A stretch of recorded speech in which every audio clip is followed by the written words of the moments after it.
दोस्तों, जब से मोहम्मद यूनुस सत्ता में आए हैं तब से लगातार भारत को उकसाने के लिए वह कदम उठा रहे हैं और अब तो उन्होंने हद पार कर दी। स्क्रीन पर आप दो तस्वीर देख सकते हैं, एक पाकिस्तान और बांग्लादेश की है और दूसरी तुर्की और बांग्लादेश की, और हाथ में मोहम्मद यूनुस के द्वारा भेंट किए जा रहे इस तोहफे को देख सकते हैं। इसने भारत और बांग्लादेश के बीच तनाव और बढ़ा दिया है। दरअसल बांग्लादेश ने भारत के कई राज्य को अपने नक्शे में दिखाया है और ग्रेटर बांग्लादेश का यह मैप भेंट के रूप में तुर्की और पाकिस्तान के प्रतिनिधियों को दिया है। दूसरी ओर भारत ने बांग्लादेश के खिलाफ एक ऑपरेशन शुरू कर दिया है। जानेंगे इन दोनों टॉपिक को डिटेल में, इसीलिए वीडियो को अंत तक जरूर देखिएगा।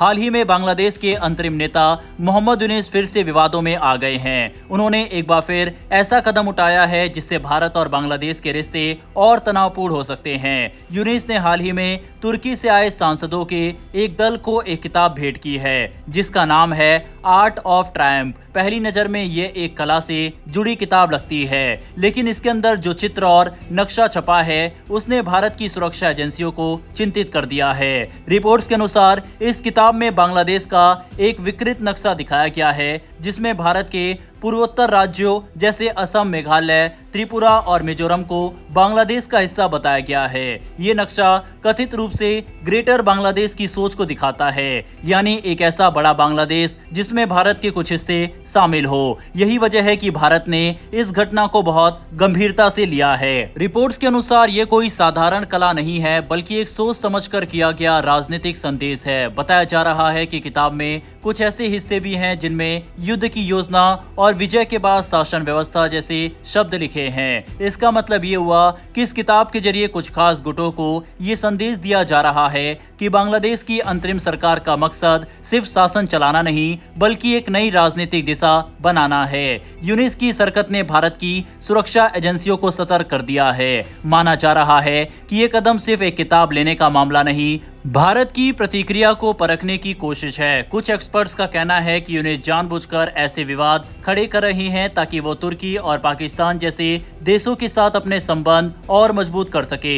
ये दोनों देश हाल के महीनों में बांग्लादेश के साथ नजदीकी बढ़ा रहे हैं और मिलकर भारत के प्रभाव को कमजोर करने की कोशिश कर रहे हैं। ये पहली बार नहीं है जब मोहम्मद यूनुस ने ये किताब किसी विदेशी नेता को दी हो। इससे पहले उन्होंने सितंबर 2024 में ये किताब कनाडा की प्रधानमंत्री जस्टिन ट्रूडो को भेंट की थी और उसके बाद अक्टूबर में पाकिस्तान के जनरल साहिर शमशाद मिर्जा को भी यही किताब दी थी। अब तुर्की के नेताओं को देकर उन्होंने फिर से वही विवाद दोहरा दिया है। ग्रेटर बांग्लादेश का विचार कोई नया नहीं है। इस साल की शुरुआत में भी कुछ रिपोर्ट्स आई थी जिनमें कहा गया था कि तुर्की के समर्थन में एक संगठन ने ऐसा नक्शा जारी किया था जिसमें भारत के पूर्वोत्तर राज्य बिहार, झारखंड और उड़ीसा तक को बांग्लादेश का हिस्सा दिखाया गया था। तब भारत के विदेश मंत्रालय ने इस पर आपत्ति जताई थी और कहा था कि ये सिर्फ गलत प्रचार है जिसका मकसद दोनों देशों के बीच गलतफहमी फैलाना है। लेकिन अब जब बांग्लादेश के खुद के नेता इस तरह का नक्शा विदेशी नेताओं को भेंट कर रहे हैं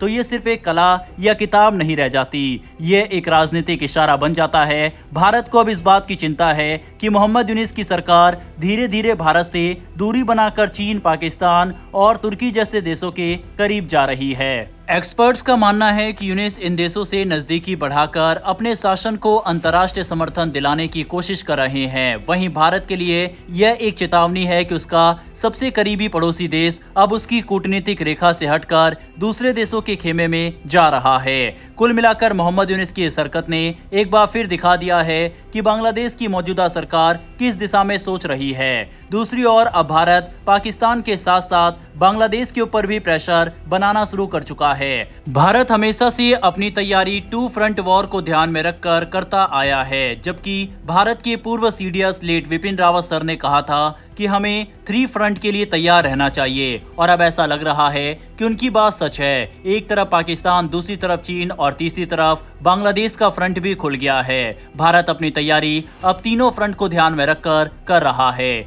भारत के उत्तर पूर्वी इलाकों में हाल ही में एक बहुत बड़ी खबर सामने आई। भारतीय सेना ने अरुणाचल प्रदेश के मेचुका इलाके में एक नई और बेहद अहम ट्राई सर्विस एक्सरसाइज यानी तीनों सेनाओं की संयुक्त सैन्य कवायद की घोषणा कर दी है, जिसका नाम रखा गया है पूर्वी प्रचंड प्रहार। ये एक्सरसाइज भारत की तीनों सेनाओं थल सेना, नौसेना और वायुसेना के संयुक्त सहयोग से की जाएगी। इसका उद्देश्य देश की पूर्वी सीमाओं पर तैयारियों को परखना और ये दिखाना है कि भारत किसी भी मोर्चे पर पूरी तरह तैयार है। इस एक्सरसाइज की घोषणा ऐसे समय पर हुई है जब पश्चिमी सीमा पर यानी गुजरात के सर क्रीक इलाके में पहले ही ऑपरेशन त्रिशूल चल रहा है, यानी भारत अब एक साथ दो दिशाओं में बड़ी सैन्य कवायद कर रहा है, पश्चिम में पाकिस्तान के पास और पूर्व में चीन व बांग्लादेश के पास। ये अपने आप में बहुत बड़ा संदेश है कि भारत अब केवल रिएक्ट नहीं कर रहा बल्कि हर मोर्चे पर सक्रिय तैयारी कर रहा है। मेचुका, जहां ये एक्सरसाइज होने वाली है, अरुणाचल प्रदेश के ऊंचे और कठिन पहाड़ी इलाकों में स्थित है।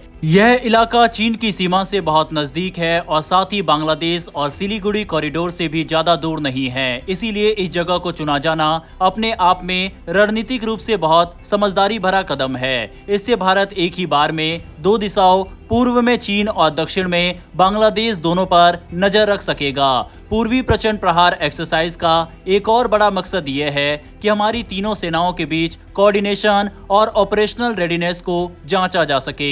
यानी अगर कल को किसी भी दिशा से खतरा आता है तो क्या सेना, नौसेना और वायुसेना एक साथ मिलकर तुरंत कार्रवाई कर सकती है या नहीं। ये एक्सरसाइज ये भी दिखाएगी कि हमारी सेनाओं में कितना तालमेल है और किस तरह वह एक साथ ऑपरेशन को अंजाम दे सकती है। इस एक्सरसाइज की खास बात यह है कि इसे इंडियन एयरफोर्स लीड कर रही है। इससे पहले जो पश्चिमी तरफ ऑपरेशन त्रिशूल चल रहा है उसे इंडियन नेवी लीड कर रही है। यानी भारत दोनों दिशाओं में अपने दो अलग सेनाओं की ताकत को दिखा रहा है, पश्चिम में समुद्री शक्ति और पूर्व में हवाई शक्ति। इससे भारत यह संकेत दे रहा है कि वह किसी भी दिशा से आने वाले खतरे को एक साथ संभालने की क्षमता रखता है। अगर पिछले कुछ महीनों के पैटर्न को देखा जाए तो भारत लगातार अपनी सैन्य तैयारियों को नए स्तर पर ले जा रहा है। पहले ड्रोन युद्ध के लिए कोल्ड स्टार्ट नाम की एक्सरसाइज हुई, फिर पश्चिम में ऑपरेशन त्रिशूल और अब पूर्व में पूर्वी प्रचंड प्रहार। इसका मतलब साफ है कि भारत अब पारंपरिक युद्ध के साथ साथ हाइब्रिड वॉरफेयर यानी आधुनिक और तकनीकी युद्ध की दिशा में भी तेजी से बढ़ रहा है। भारत के chief of defence staff general Anil Chauhan ने कुछ समय पहले कहा था कि आने वाला समय हाइब्रिड वॉरफेयर का होगा, यानी ऐसा युद्ध जो जमीन, पानी, हवा, साइबर और ड्रोन तकनीक सभी को एक साथ जोड़कर लड़ा जाएगा। भारत की ये सभी एक्सरसाइज इसी दिशा में कदम है। ये सिर्फ ट्रेनिंग नहीं बल्कि देश की डिफेंस डिप्लोमेसी का भी हिस्सा है, जो दुनिया को दिखाती है कि भारत अब किसी भी स्थिति में बैकफुट पर नहीं रहने वाला। इसके अलावा भारत की ये तैयारी इस बात का भी जवाब है कि अगर कल को चीन या बांग्लादेश के मोर्चे पर कुछ होता है तो भारत किसी बाहरी मदद का इंतजार नहीं करेगा। हमारे पास अपनी ताकत, अपने हथियार और अपने सैनिक हैं जो हर दिशा में डटकर मुकाबला कर सकते हैं। सिर्फ इतना ही नहीं, इस एक्सरसाइज में नई तकनीकों और हथियारों को भी टेस्ट किया जाएगा। Drone, artificial intelligence, real time data sharing, satellite communication और हवाई ट्रांसपोर्ट सिस्टम जैसे कई आधुनिक सिस्टमों को इसमें आजमाया जाएगा। इससे ये भी समझा जाएगा कि कठिन पहाड़ी इलाकों में किस तरह तेजी से ऑपरेशन चलाया जा सकता है। कुल मिलाकर पूर्वी प्रचंड प्रहार भारत की नई डिफेंस स्ट्रेटेजी का हिस्सा है, जहां तैयारी केवल सीमित नहीं बल्कि कॉम्प्रिहेंसिव है। ये भारत के दुश्मनों को साफ संदेश देती है कि चाहे पश्चिम हो या पूर्व, पहाड़ हो या समुद्र, भारत हर जगह प्रचंड और प्रहारक दोनों है। बहरहाल दोस्तों, बांग्लादेश की इन घटिया हरकतों पर अपनी राय कमेंट बॉक्स में लिखकर बताइएगा। इन्फॉर्मेशन और वीडियो पसंद आई हो तो वीडियो को लाइक करके हमारी आने वाली डेली ऐसी वीडियो के लिए नीचे दिए गए सब्सक्राइब बटन को प्रेस कर बेल आइकन को जरूर दबा लें। फिर मिलेंगे ऐसी एक नई वीडियो के साथ। धन्यवाद। जय हिंद, जय भारत।